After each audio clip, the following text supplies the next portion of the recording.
I'm here with my friend Chris. Chris has mentioned that he wanted to be a stand-up comedian on your new podcast, Grandmaster Chris. That's right. Grandmaster Chris. I'm just kidding. This is Kid. Kid is a very funny boy. Thanks, of man. the Sugar Pine Boys. Mm-hmm.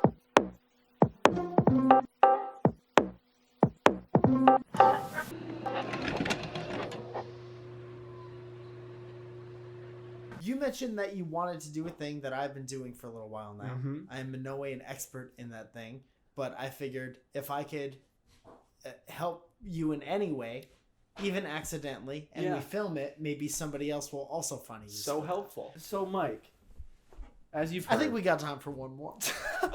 Last question. So, Mike, you're a comedian, yeah? Yes, sir. That's amazing, first off. That I'm a comedian. That's amazing, first off, that you're a comedian. It is. Because it seems like it's the hardest thing, and every comedian says it's the hardest thing. Hardest but most rewarding, I think. Totally. Yeah. Wouldn't know, but it seems very rewarding. You are a comedian, but in you're a not different specifically way. A stand-up comedian. Yeah, and but you know that you make people laugh. Yeah, totally. But it's a different kind of beast altogether. But my first question for you is how do you know if your material is truly funny? When people laugh at it. So the only time you know is once you've written it and then you try it? Yeah, like I like saying things that make me laugh by myself or make me laugh with my friends, and that's normally a good like starting point. I imagine this will be something that a lot of people relate to. I by myself don't make myself laugh. Okay. Editing my own videos, I don't ever laugh. Okay. Especially if it's just me. I might laugh if there's an interaction between me and somebody else, and that counts. And also in person, again, I don't make myself laugh if I write things down. I can think it might be funny, but that's the dangers of if you're someone like me that doesn't laugh at something that they think is even mildly entertaining or funny or whatever. Okay. Whereas you'll write a joke and be like, ha ha ha, yeah, this will do well on stage. Yeah, well, you know? After a while you get after a while you get an idea of what might do good. Yeah, and that's the hard part, is the after a while part. Do you remember a recent conversation you were having with somebody that made you laugh? We laugh at such stupid things, that was the only thing. And you know that. I do know that. It's so and stupid. I do know that most of them are probably very hard to translate. Yeah. Because if it makes me and my friends laugh, that's at least 2 people. Yeah. There has to be more people like those people. I mean, that was like how we started doing YouTube in general, was like, well, it's making us laugh. Yeah. And I guess that's true. It still makes some people laugh. So then the advice there is write stuff you think's funny and see if your friends think it's funny. Yeah, that's what I should have said. Yeah. Yeah. But I mean, let's go back. So what's the advice, Mike? What you said just a second ago. Okay. Now, another question I think is the nerves. And that's probably something like I get excited about it. Like for the past 3 weeks, I've been thinking about doing stand-up, and I'm like, I'm going to go to Mike, dude. It's going to be so fun, and I'm going to kill it. But I know I'm not going to. But I was excited. And then when the reality sets in, you just go, oh, fuck, what if it's, bad? Yeah. Like the worst kind of Well, realistically, you're going to, even if it's not the first time, you're going to have experiences like that. But it's fun to get to the point where you're excited that might happen. I can't imagine how it feels to fully bomb. But and it'd be like the dead. This is the worst. Explain to me what you think the worst possible version of that is. Go out on stage, and you have your jokes prepared, and you open up. Yeah, everybody.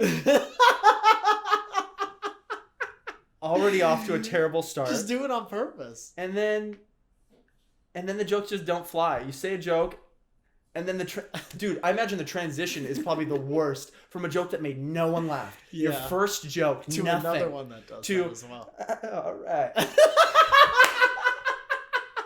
And then you're shaking too because you're like, dude, already if you did those 2 things on purpose, I'd be like, new favorite comedian. No, do you think people would actually find that funny if you went out with a character that was somewhat intentionally bad? You can't show any weakness. What if you're so good at making it look like you have those weaknesses because you're using true weakness but playing into them? Well, they just go, oh fuck. Are you sure of what you want to talk about? No.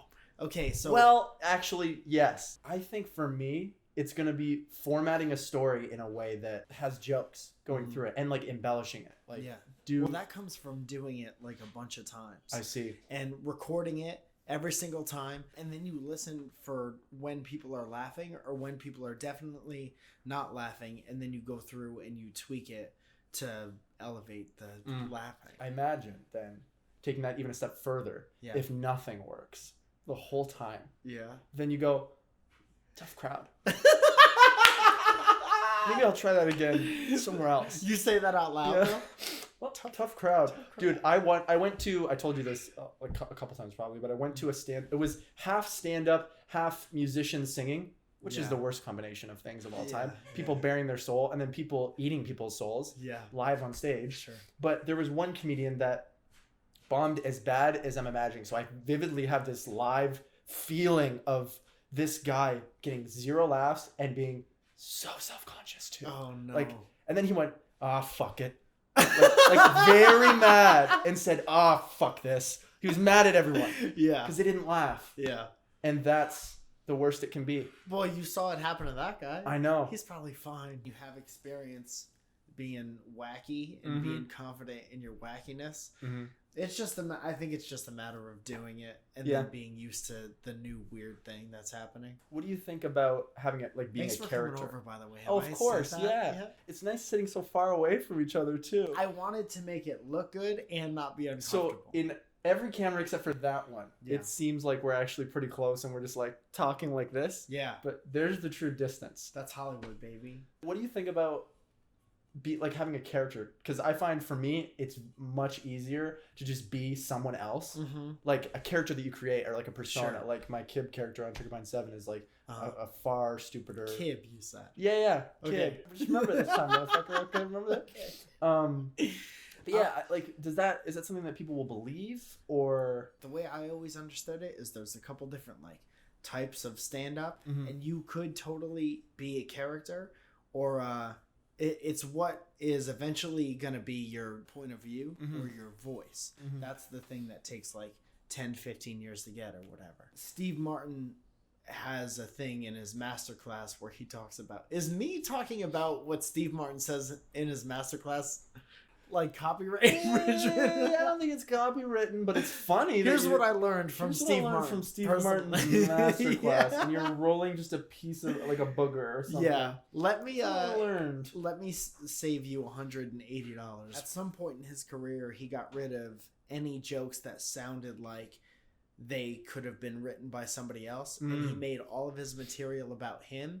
And then eventually, from years of writing about himself, out came his like stage persona, which is just like an elevated version of himself instead of writing stuff that wasn't for him. Yeah, but he knew everything about that character because it was things that he thought. Yeah, so like perhaps learning to write things that are based on yourself or your own like life and opinions on things right off the gate is much better than like, oh, what's a relatable joke? I think so. You know what I mean? I always thought that no one would necessarily give a shit about what you think about anything until they knew something about you. But you look wise. You look like, you need gray hair. He's got, that's it. I'm just going to grow it all out. Yeah. If I go up there, they're going to go, I don't give a fuck about what he thinks about Trump. I don't give a shit. They don't care at all. So I'm going to have to Plus, you already look like the type of dude that, and I'm just speaking personally, I would not like.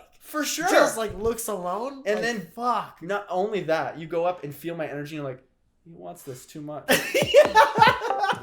And of course, as always, big thank you goes to all the sponsors of this channel. If you like this episode, there's going to be more with Kib on Friday's episode here on Mike in the Morning. Mike in the Morning. Thank you. That's funny.